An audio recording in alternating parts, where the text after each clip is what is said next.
if you're ready. All right, good afternoon again, everyone. Again, thanks for joining us today. We're looking forward to talking more about the SolSmart program. We're joined today by Emma Parkson from the Great Plains Institute. My name is Jessica LeClaire, and I'm a program manager with Sustainable CT. And again, if you're just joining, please let us know who you are in the chat, name, town. We'd love to e-meet you. Today's session will be recorded and shared with you in case you miss anything as we go. But today we're talking about SolSmart. It's a nationally recognized designation program for municipalities. And we're joined by Great Plains Institute to talk about the SolSmart program and also an opportunity for towns that are registered within Sustainable CT to work hand in hand with GPI to figure out how you might move forward to achieve bronze level designation within the SolSmart program. This is an opportunity that is free to you at no cost to towns, and a really excellent way to streamline your solar permitting for small solar installations within your community. So you'll do a great service for your community. You also score a bunch of points within Sustainable CT by doing this work, 20 in fact, if that's of interest to you. Before we dive in, I want to share my screen and talk a little bit about Sustainable CT, just in case anyone is new to the program. I'll also cover our brand new 2022 Climate Leader Designation pilot, and then I'll turn the mic over to Emma Parkson to talk about SolSmart. So I'm going to go quickly because I don't want to take up any more time than needed. But know that if you have questions, you can pop them in the chat. We'll have time at the end today to review anything that you're wondering about Sustainable CT, the Climate Leader Designation Pilot Program, or SolSmart. So with no further ado, I'll share my screen here and hope that you see it. So just in case anyone is new to Sustainable CT, Sustainable CT is a statewide municipal certification program intended to help communities in Connecticut advance their overall sustainability. And we take a very broad look at sustainability. So we're thinking about planning, arts and culture, transportation, local businesses, land and natural resources, housing, etc. Everything that makes a community whole, that makes a community a place where people want to live, work, and play.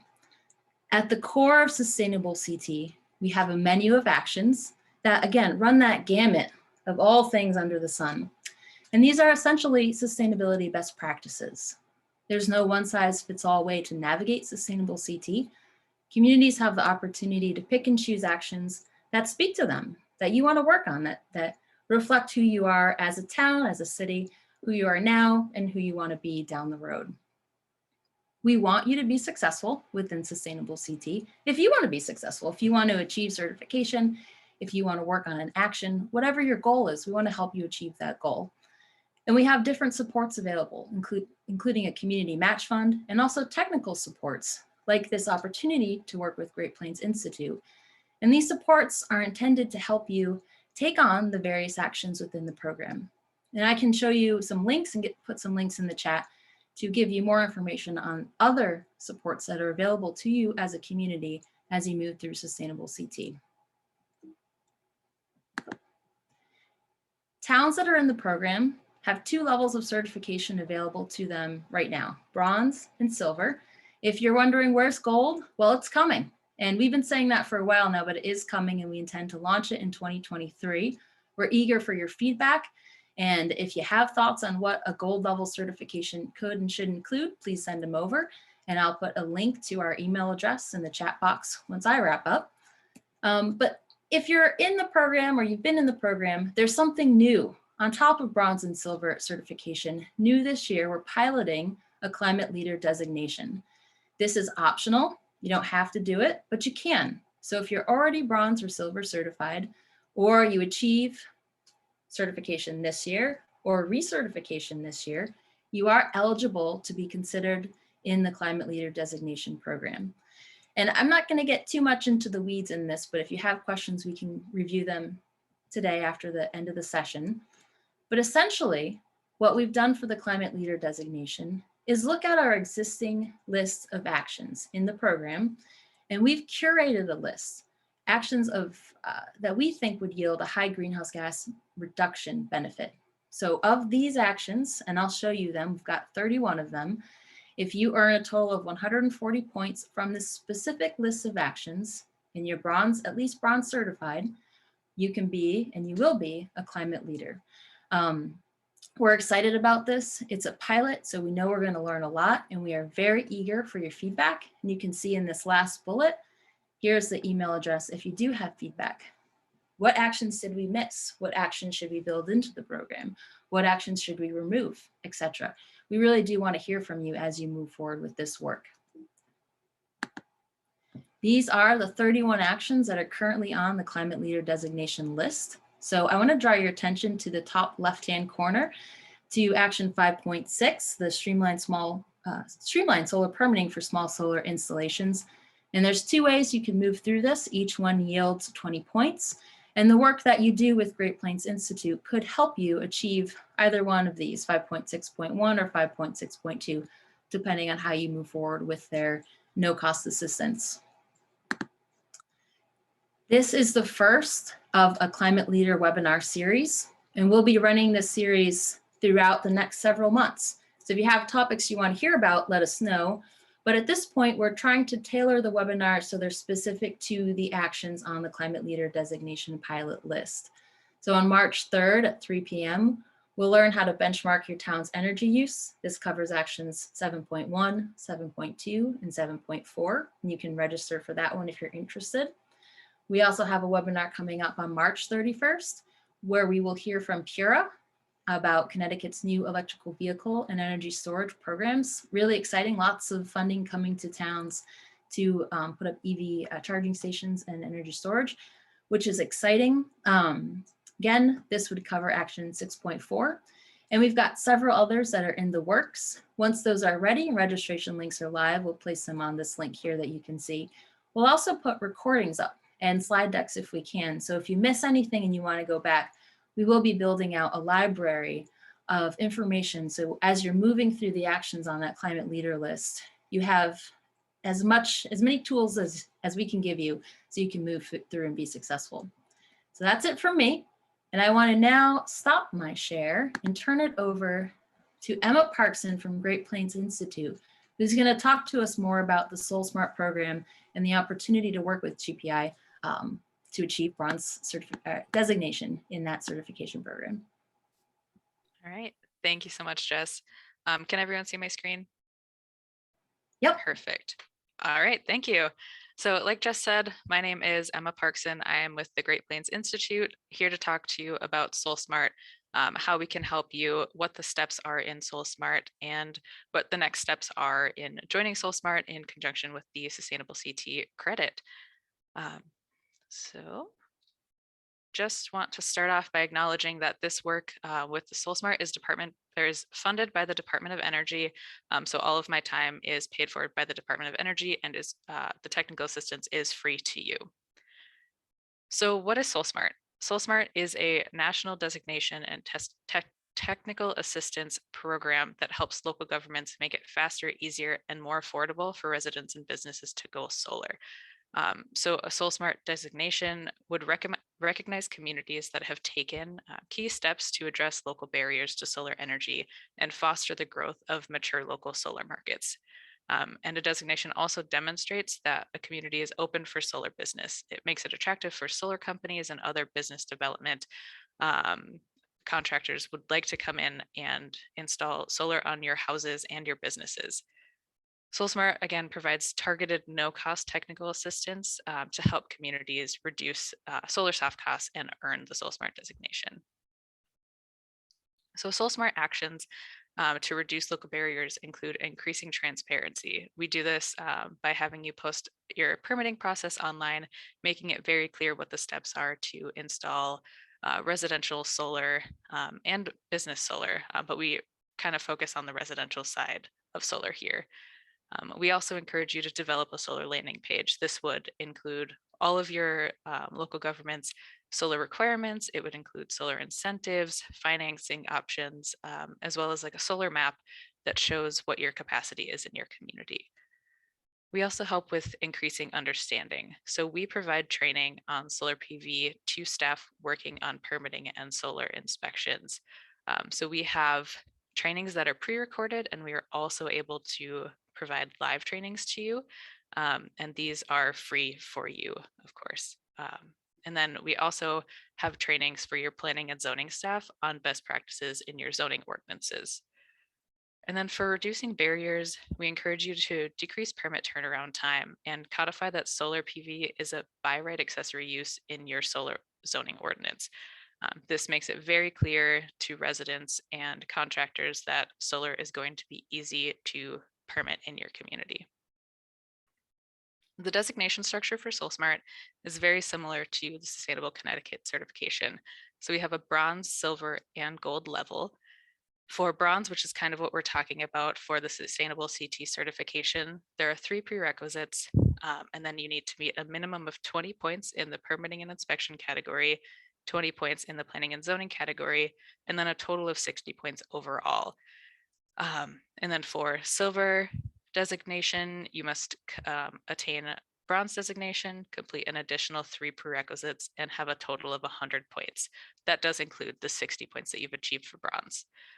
And then for a gold designation, you must attain a SolSmart Silver and complete 2 additional prerequisites with a total of 100 points. So for these requirements, we have 75 unique credits across 5 different categories that promote best practices to help local governments improve their solar markets. Each credit ranges from 5 to 20 points. And the categories are as follows. The foundational categories are permitting and inspections. We have planning and zoning. These are the 2 categories that I mentioned on the previous slide. You must meet a minimum of 20 points in each of these categories. And then the special focus categories are the remaining 3 categories. There's government operations, community engagement, and market development. Across these 3 categories, you're required to complete a total of 20 points, but that array is specific to your community. So we would help you develop what your work plan looks like. If you aren't able to achieve any credits in the government operations category, that is totally okay. We can split the points up between community engagement and market development. So it's very customizable to your community, and we work with you on that. So SolSmart by the numbers. Connecticut currently has 9 SolSmart designees. We would love to work with you to increase this number of Connecticut designees. So total designees in the United States, we have 424, and we do have a goal of reaching 460. So increasing this Connecticut number would be a great opportunity for us to work together to increase the total number of designees in the country. So this is kind of how the program is designed and executed. So the technical assistance program is half of the program, and that's where I am housed. So I work with 9 other technical assistance organizations to work with you on SolSmart designation. And then we have the designation program side, which is the group of people that review the application that I would submit on your behalf. So within the SolSmart program, you would be working directly with me. I would be your technical assistance provider, but you have access to all of the experts within the SolSmart program. So if there's something that I am not able to help you with, or I don't have the expertise, I connect you with someone in our cohort of technical assistance providers, so you're well taken care of within the program. Technical assistance providers work directly with either elected officials, local government staff, or community members to help communities update processes using the established best practices that we've kind of worked around. The technical assistance, again, is funded by SolSmart, and there is no cost to the community. However, communities must commit a certain amount of staff time to working towards the SolSmart designation. And this staff time is really determined on where the community is with their solar designation. So depending on the work plan that we create directly with you, kind of determines the amount of staff time that you have to commit to the program.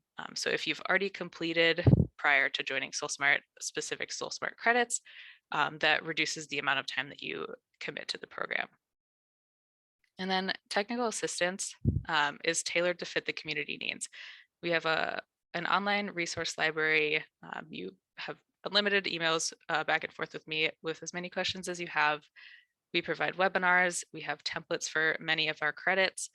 And then we can also do individual phone calls, conference calls, if you're interested in the program and you want to learn more, if you want to have a one-on-one conversation to talk about how this kind of works with your community, I'm happy to provide that. All right, and then For the technical resources that we provide, all of this is available to the public if you are not in the SolSmart program. So we have an extensive resource library that's available on solsmart.org that includes the program guide for the program. Now, the program guide walks through each credit in the SolSmart designation criteria, and there are links for each credit that has templates, other resources. Many times it will link to other communities that have completed a specific credit. And that's a great resource for you to review prior to joining the program, and as well as having on file when you're walking through the program. If you have any questions and you take a quick look at the SolSmart program guide, oftentimes that will answer your questions. But again, feel free to reach out to me if you have any questions that aren't answered by the SolSmart program guide. And then we have in-depth resources that can be found on solsmart.org as well. So the way this submission process works is we would establish your community's solar baseline by going through the SolSmart application. So I can work with you to see what you've already completed, what your permitting process is like, and determine if you already meet some of the SolSmart credits. Once we complete this, then you would work with me to complete the necessary credits to attain designation. So you'd create that customized work plan based on your solar baseline, where you are already at, and what your goals are. You would gather proper documentation to verify each credit. The program guide walks through what credits or what verification documents are required for each credit. So this can be either a link to the solar landing page on your website, it could be a memo verifying that you completed the training, or it could be a policy document detailing your planning and zoning ordinance. And then once we gather all of the documentation, then we would submit for designation through SolSmart. So this is something that I would help you with. I would compile all of your information and make sure we have everything ready to go to submit for designation review. And then the designation review process that ensures that applicants are evaluated fairly. So I am not the one that reviews your application. I compile it, I work with you to complete all of the credits, and then we pass it to our designation review team. So we submit the application, and we have two independent reviewers review your application. So they review it separately, and then they compare their findings. If they disagree on a credit, they talk to me. We kind of walk through the credit and make sure that you have everything that you need. And then once it's determined if you've met designation, then the results are sent to me or directly to you from our designation team. For documentation to ensure that you achieve your designation on the first time, we'd like them to be very clear and specific, detail which credit you're applying for, how you've met the credit. If you have a document that's 50 pages long and the credit is met by one page in that document detailing which page the credit is met by, things like that. So there are quite a few common mistakes that people make with documentation. Like I said, with the 50-page planning document, if there's no accompanying text or comments about where to look for specific information, it's very tricky for the reviewer to understand what the documentation is meeting. Providing a link to the website with no accompanying information. So if you have a pretty long solar landing page and you want the reviewers to see that you've met the mapping requirement, then just specifying where on the page that can be found. And this is stuff that I will help you through and make sure that all of this is there before we submit the application. So we can submit you multiple times. For the first application or for the first submission, the designation team reviews it, they assign their staff, and then the community is notified of the designation process or the designation finding if you've met your designation goal. If you have not met your level of designation, we come back to you detailing which credits you haven't met and why. And then I will work with you again to make sure that those get completed for whatever reason. What if the documentation is insufficient, we can work through that and then we can resubmit. So there's no limit to how many times you can submit for designation. We can make sure you get that bronze, silver, or gold level designation.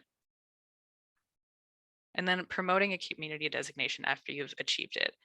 Once your community achieves a level of designation, then the designation team sends over a communications toolkit. It is specific to the level of designation that you've achieved, and it ensures that you have all of the materials that you need to share your designation with the community. So where does this fall in line with Sustainable CT? We have partnered with Sustainable CT to provide technical assistance on the SolSmart Bronze designation. Once you've achieved SolSmart Bronze and you submit the verification to Sustainable CT that you have achieved SolSmart Bronze, you are eligible for that 5.6 credit, which is 20 points within the sustainable CT category.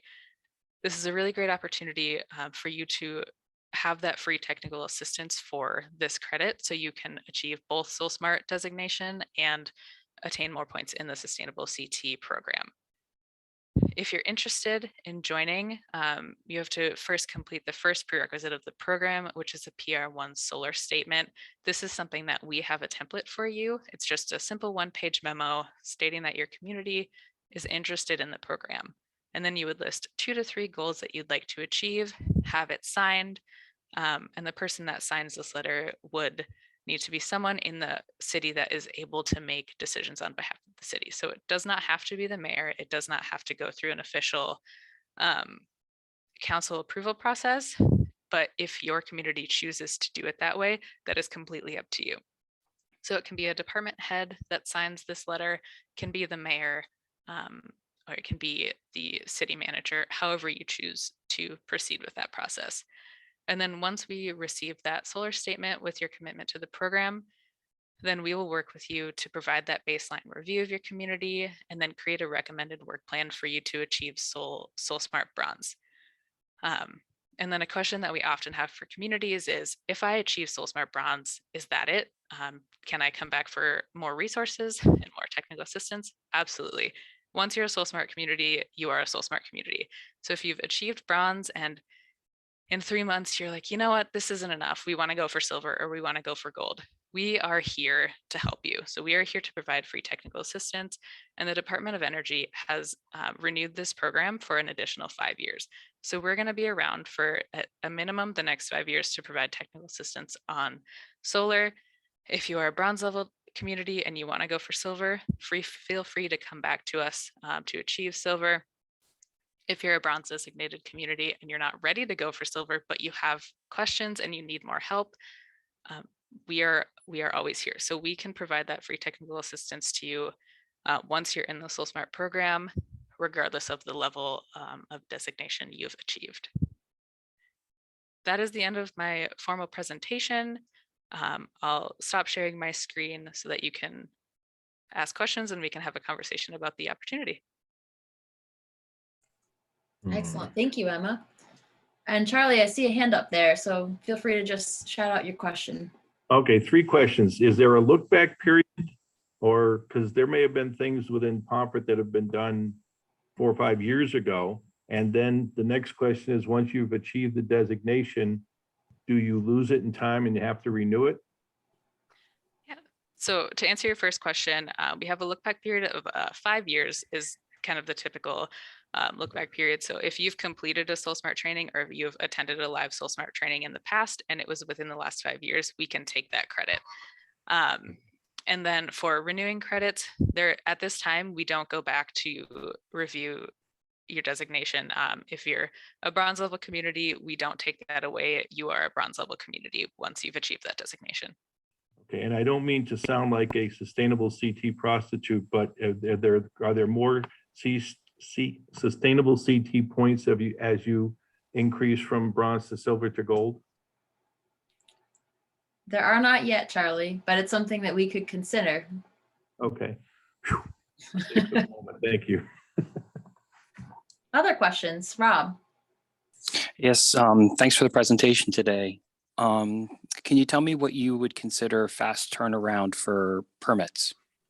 Yeah, so we have a requirement for gold level designation, which is a 3-day turnaround time for permits.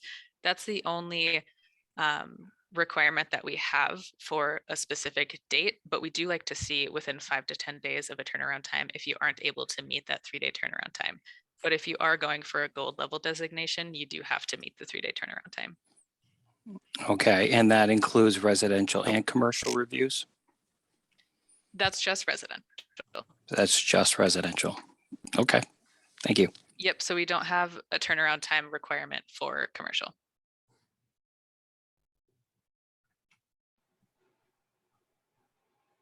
Other questions? For the applications, is it a rolling admission? It's not like Sustainable CT where it's like a certain month that you have to apply. It's just year round. We can apply whenever. Yep, you can apply when you have the time, when you're available. I recommend when I'm working with communities, as you complete a specific credit, let me know and send me the verification document so that I can keep it on file and make sure we have everything ready to go when you're ready to submit. Perfect. Thank you. In working with Sustainable CT, there was a pretty decent library of solar vehicles, solar expansion and different, but some of the library has been aging out. Do you have a more current list of things on file that we can access and review? So we have SolSmart specific technical assistance resources on solsmart.org that you can access at any time. Our program guide has resources listed under each credit as well. And then in terms of the sustainable CT credits, I'll defer to Jessica. We could update, and if you see trainings that are more timely, feel free to send them our way so we can get those on the actions to be most helpful. And Catherine, I see your hand up. Yeah, this is just kind of to follow on to Rob's question.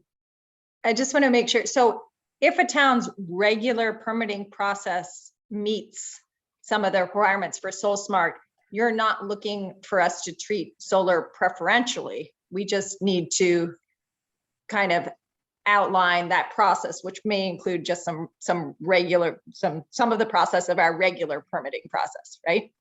Yep. So a lot of communities do meet some of the permitting requirements that we have for SolSmart. For bronze level designation, and specifically the permitting checklist that we ask you to upload, it's documenting your current process. We do have credits that can change your process, and we do recommend kind of solar specific permitting processes, but it is not required for bronze level designation.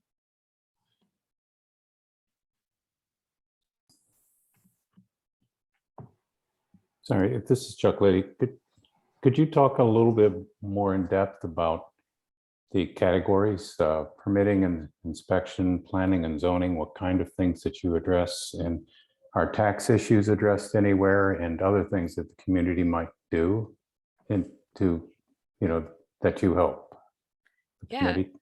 Yeah, absolutely. So the permitting and inspection category talks a little bit about the residential permit fees. So we do recommend that you demonstrate that your permit fees for residential solar installations are under $500. That's kind of an example of what would be in the permitting and inspection category. We also have those trainings that I mentioned that are required for silver. Each of those trainings are worth 10 points within the SolSmart program. We provide training links for you to watch those videos for your staff. We also talk about your solar permit application. So if it doesn't necessarily meet best practices, we can provide technical assistance to you to revise your permit application and make sure that it is simple and streamlined and meets the best practices for solar. In terms of the planning and zoning category, we talk a lot about what's actually in your zoning ordinance. So for example, explicitly allowing solar by right is a required credit for gold level designation. We also talk about mitigating certain restrictions. So for accessory uses, we talk about how we don't want you to have height limits or screening requirements on rooftops, and we can provide the assistance and language for your zoning ordinances if you choose to update those. And we also have training credits for your planning and zoning staff. And what about any sort of tax policy? Do you get into that? Right now, I don't believe we have anything talking about tax, but if you had specific questions, I can connect you with folks that are experts on that.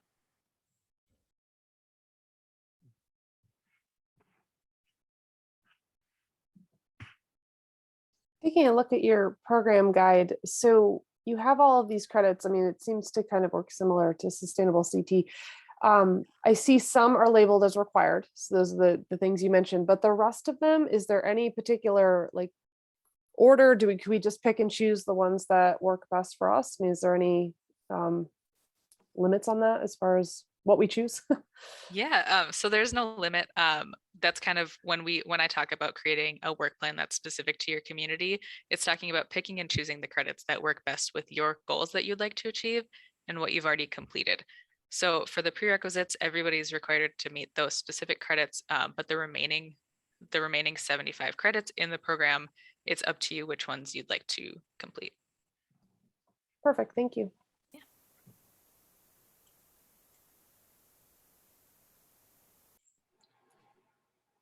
Emma, here's a question that we've been receiving from towns who are thinking about drafting a solar statement. What are some examples of goals that they might list in that statement? Yeah, so goals can be very simple and range to very specific. So you can talk about how you'd like to increase your solar installations by 15%. That's a very specific goal. Or you could have a very simple goal like we'd like to streamline our solar permitting process. So we do have examples in the program guide of communities that have submitted the PZ1 letter that you can take a look at if you want to see what goals other communities have submitted. But the goals are very specific to your community. So they can be very simple or they could be very specific. And we've got a question in the chat from Pippa. In your experience, on average, how much time does this process take? How many hours of staff time do you anticipate will be needed? And she appreciates that this might be a difficult question to answer as each town is different. But do you have any thoughts on that? Yeah, so I guess it is a very difficult question to answer. I've worked with communities that have submitted within a month of entering the program based on items that they've completed before entering the program, and some that I've worked with for 6 to 12 months. And staff time, this can take as long or as short as you need. So if you can only designate 3 to 5 hours a week of staff time and you want this to take a little bit longer, we can work with you on that. But it does, I guess, really depend on the work plan that we create for you and how many staff that you have that would be working on it. And I know that's very not a super specific answer and might not necessarily be super helpful, but it really does vary based on your community.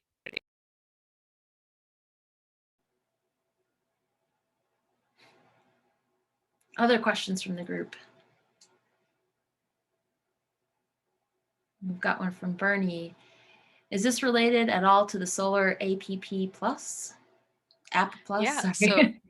yeah, we do we have worked with Solar App Plus for designation, and we do have specific materials on our website saying if you have Solar App in your community and that is a program that you use to process your permits, there's a list of credits that you automatically achieve based on having Solar App. So that's guidance that I can have Jessica send out with a follow-up with the recording and the slides. But yes, we do work with Solar App, but we are not the same as Solar App. And can you just maybe refresh all of our memories as to what Solar App is? Yeah, so Solar App is an online permitting process. It's an automatic permitting system. So you would have this replace a building permit, and as long as a permit would meet the requirements set up in the online system, the permits would be automatically approved, which is the most streamlined permitting process that we can have. Excellent, thank you. And another question from Judy in the chat. Does this program promote any specific solar companies? No, so we don't promote specific solar companies, but we do have lists of solar companies available through partner organizations that you can share on your website, but we don't promote specific solar companies.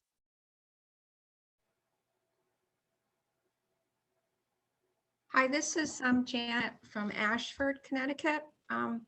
We had a similar problem with Sustainable Connecticut. We're from a very small town, and our town officials are not available to. There's nobody who has time to work on projects like this, so it's totally done by volunteers. Do you take that into consideration? Yeah, Is that a so problem? yeah, it's not a problem. I'm currently working with the community specifically with their sustainability commission and not staff. So we are flexible with who we work with as long as the community itself has committed to the program. So a volunteer would not be able to sign the PR1 letter on behalf of the community. So as long as the community is committed to the program, then we can work with who is available. Okay, thank you.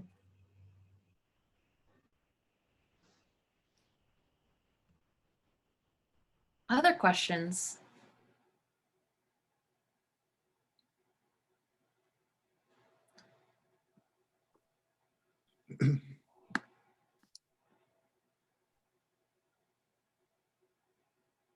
All right, so Emma, walk us through. If a town wants to move forward with this, what's the first step? Yeah, so the first step is completing that PR1 letter. Again, I do have a template that we can send around to everybody. You would sign this, submit that to either myself or Jessica, and then I will work with you based on your preference. So I can either set up a one-on-one phone call with your community to talk about your goals and what you'd like to achieve. I can set up a work plan on kind of my time and send it over to you to review. But that is the first step, completing that PR1 letter, sending it over to us, and then we complete that baseline assessment and work with you to create that work plan. And then once we have the work plan to move forward, then we can talk about which credits should be completed first, which credits are easiest for you to complete, and how you want to move forward. And Rob, see your hand there. Yeah, I'm almost done with the application. Is that the same one online? Yeah, so the application, if you walk through the application, that is actually really helpful for me. If you complete anything that you've already, if you put in the application anything that you've already completed and send that directly to me, then I can Okay. create your work plan. Good. Perfect. Thank you. All right, go Rob. Excellent. So after today, what we'll do is send out the recording, the slides, the PR1/solar statement, and maybe some other information. So you can take that under consideration and know that we want to identify the interested towns as soon as we can. So you can all get up and running and starting to work now with Emma and her team at GPI. So if you have any questions, you can contact me, you can contact Emma. And we'll help you move forward with this. It's a really exciting opportunity for sustainable CT towns. And we're really grateful to GPI for thinking of our program and our communities as we move forward. So we might wrap up a little early unless anyone has any questions before we go. Charlie, all right. Oh, sorry. One more quick question. In the email, it said you were limiting to the first 10 communities. Is that a hard number, or you're looking for more input since you're looking to hit a bigger number nationwide? So that's actually a really great question. For my capacity, I can work with a specific number of communities, but there is no limit to how many communities enter the program. So if I personally am not available to be your technical assistance provider, I can connect you with someone else in the program to be your technical assistance provider. Thank you. Yeah. Good deal. All right. Good question, Charlie. All right. So the more the merrier. Blind squirrel catches a nut again. Any other thoughts or questions before we wrap? All right, well, I want to thank Emma for her time today and sharing, again, this opportunity for sustainable CT communities to help streamline our small solar across the state. And I want to thank you all for spending your lunch hour with us. You've all got 18 minutes now to finish your sandwiches and salads, and I hope everyone has a really wonderful day, and I look forward to seeing those solar statements come through the email inbox pretty soon. All right, thanks, everyone. Thanks, everyone. Bye-bye.